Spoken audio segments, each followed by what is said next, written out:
Okay, oh, we have a treat. We got our guy, Joe Tazwell here, a great New York City regional director, but he's also now in the spotlight as he provides us with an overview of what's happening with the New York City region. So, Joe, the floor is yours. Thank you, Chairman.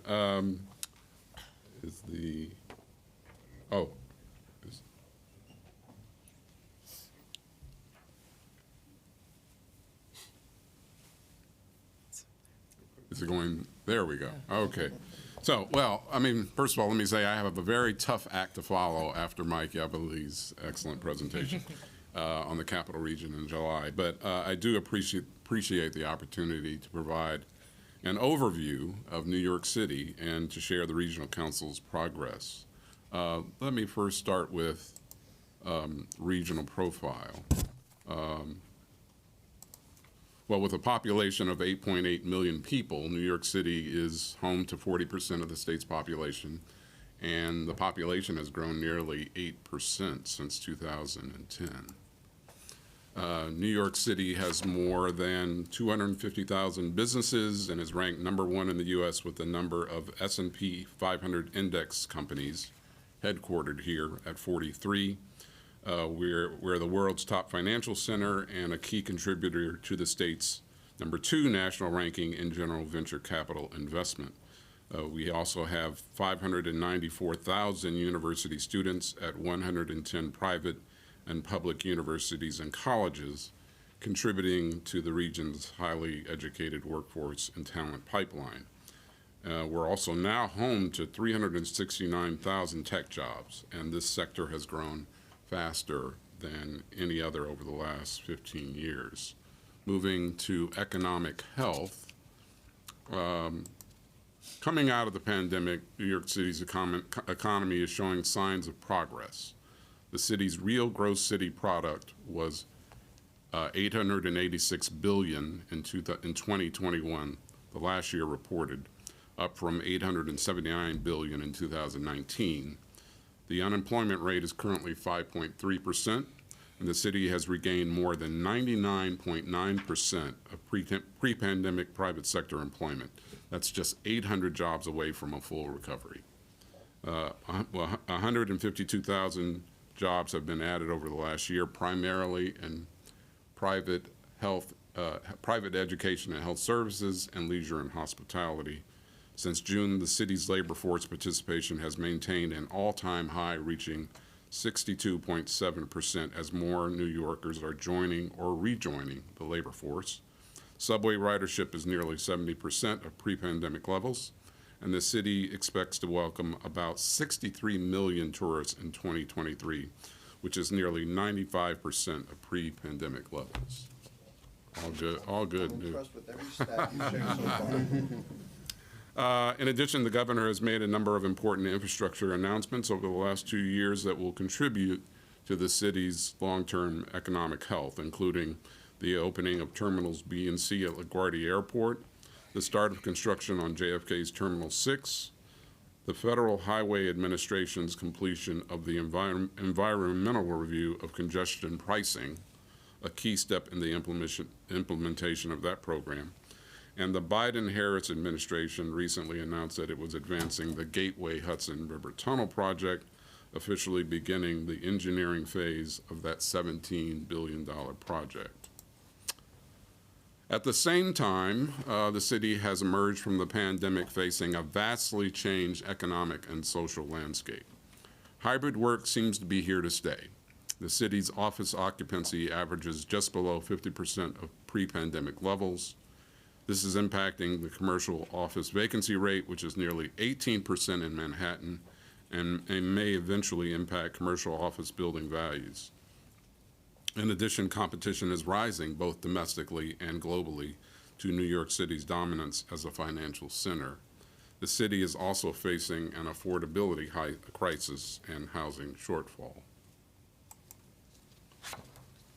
In response to these trends coming out of the pandemic, in May of last year, the governor and mayor convened a blue ribbon panel of experts, which included select regional council members from New York City, Long Island, and the Mid-Hudson regional councils to focus on reviving New York City's business districts, especially those that have been slower to recover in the wake of the pandemic, like Midtown and Lower Manhattan, as well as focusing on a wide range of interconnected challenges from transportation and housing to childcare and economic mobility.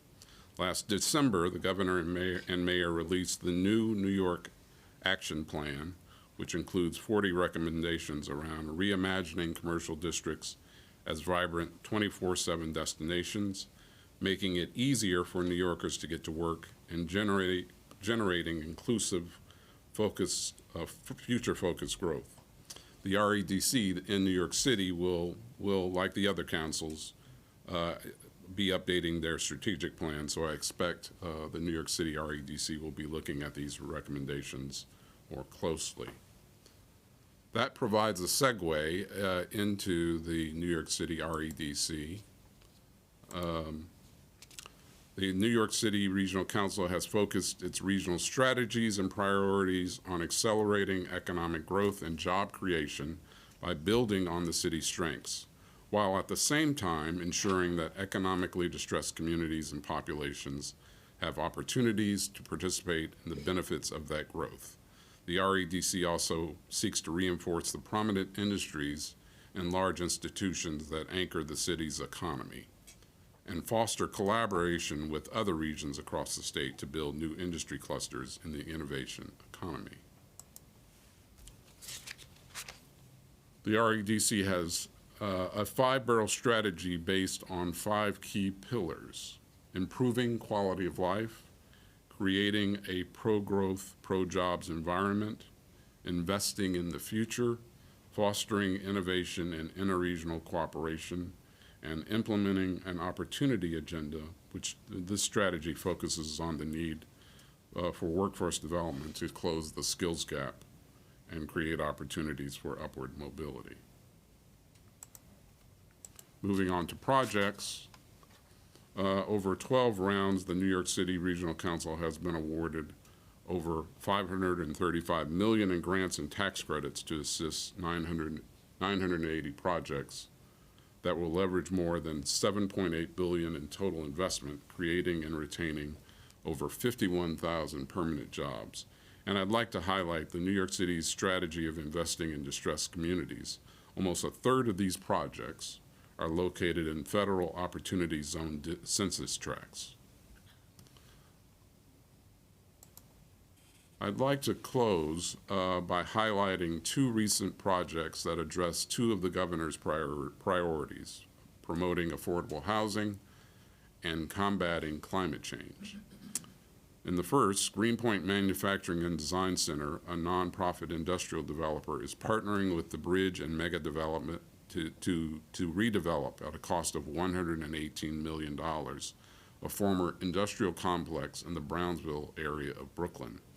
The development will include affordable and supportive housing with 174 units, as well as a multi-tenanted center for small-scale manufacturers, artisanal trades, custom wood and metal workers, and garment workers. This facility will help leverage the larger development and will provide new jobs for residents. ESD is providing a $1.6 million grant for the $11.8 million manufacturing facility. And in the next project, last April, after a 2-year competitive RFP process, it was announced that New York Climate Exchange, a cross-sector consortium led by Stony Brook, had been chosen to create a state-of-the-art climate research, education, and jobs hub on Governor's Island. At full build, this Center for Climate Solutions will create 7,000 permanent jobs and nearly $1 billion in economic impact for New York City. As a complement to this effort, the Trust for Governor's Island is partnering with a development team to create an accelerator hub to be called Buttermilk Labs to support the growth of startup businesses, nonprofit organizations, and entrepreneurs involved in sustainability, renewable energy, and mitigating the risk of climate change. ESD is providing a $2.5 million grant to Buttermilk Labs for a $20 million adaptive reuse of a historic waterfront building that once served as the former school for children and soldiers and later Coast Guardsmen. This building will house offices, co-working space, labs, convening space, and a public cafe. The project will create 150 new jobs. This is a great example of interregional cooperation involving multiple regions. Finally, I'd like to acknowledge my team in the New York City Regional Office. Andrew Fletcher, who's Senior Deputy Director, Alexander Rodriguez, who's Senior Project Manager, Reeves Hart, Project Manager, and Ingrid Nathan, Executive Assistant. And that concludes my presentation. Thank you. Great job, Joe. And it seems like all the other regions, you do all this work with a very small team. Yeah, and so very impressive. I have a couple of questions to start. So many of you know I also chair Stony Brook University, have for the last 14 years, and the council there. And we were so excited to win the New York State Climate Exchange Award at Governor's Island. In fact, I was at the Governor's Island Foundation Gala Tuesday night here in the city. I'm just curious, other than the REDC grant, will ESD have any other role with what's happening there? Because I know we are, at Stony Brook, very, we're putting together the planning foundation. There's going to be several different components of it. And so I'm just wondering, is somebody here from ESD working with somebody at Stony Brook, or if you need any introductions there, I could help you with that.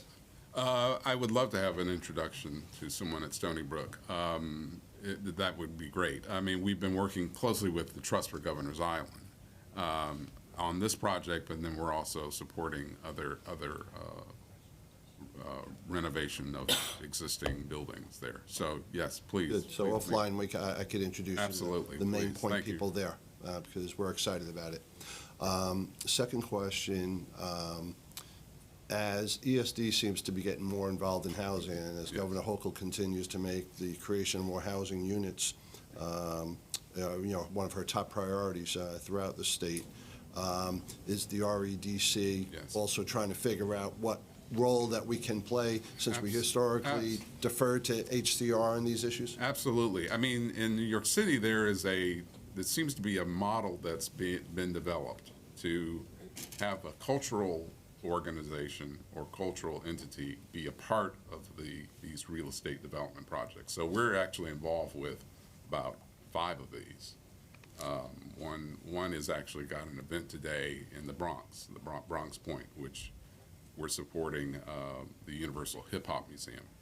But others include National Black Theater, which is partnering with L&M Development. We're doing that one that I talked about in Brownsville, and then another one in Brownsville, which involves the Brownsville Arts Center. So that's the model that I'm seeing, right, where these mixed-use developments have either a cultural institution or manufacturing facility or something like that, and we're able to assist these entities to leverage the larger project. Oh, great. Last question for you. When I was co-chairing the Long Island REDC, it seems easier. We had only 2 counties, and so we were always sensitive, trying to make sure we were supporting projects in both counties. In the New York City REDC with the 5 boroughs, do you try to be sensitive to that too, and try to make sure that there are projects being approved in all 5 boroughs? Yes, absolutely. I mean, we make a point of doing outreach, going to the boroughs and engaging, and the borough president's offices who represent the boroughs, have been very involved in, for example, the Downtown Revitalization Initiative, the New York Forward. But we engage them very much, and yes, and there is sensitivity toward making sure that it doesn't all go to one borough. Got it. But the outer boroughs have always been key to the strategy of the regional council, and focusing less on, at least at that time, on the business core of Manhattan, and more on the outer boroughs and upper Manhattan. Right, great to hear. Anybody else have any questions for Joe? All right, so, yeah, well done, and we appreciate it, Joe. And we'll see you back on the agenda Yes. in a few minutes.